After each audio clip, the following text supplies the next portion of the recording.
बिस्मिल्लाहिर्रहमानिर्रहीम। अस्सलाम वालेकुम नाज़रीन, आज हम आपको ग्रीन स्क्रीन बैकग्राउंड लगाना सिखाएंगे, कैसे लगाते हैं जी।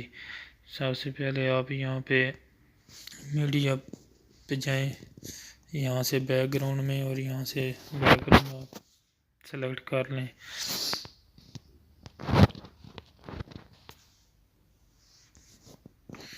ये लेयर है, यहाँ पे आपने जाना है मीडिया में हमने ये वीडियो सेलेक्ट की, इसको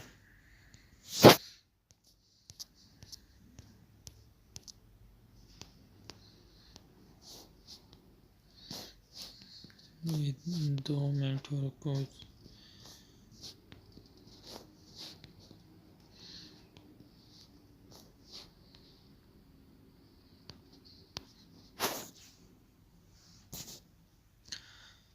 वीडियो को आप फुल स्क्रीन कर दें। यहाँ पर अब जो आपने ग्रीन स्क्रीन लगानी है, मीडिया में जाके लेयर में जाके मीडिया में जाके यहाँ पर हमने कुछ डाउनलोड कर रखी है।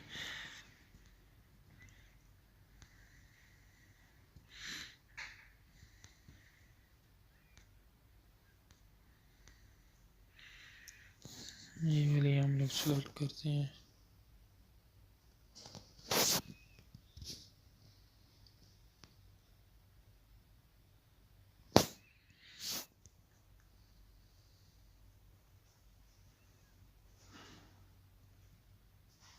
यहाँ से हम कट करेंगे। ये लेफ्ट का जो है, यहाँ आपने देख लेना, ये लेफ्ट का हमने काट लिया है। इसको सेलेक्ट करके ये क्रोमा की है, ये यहाँ पे क्रोमा की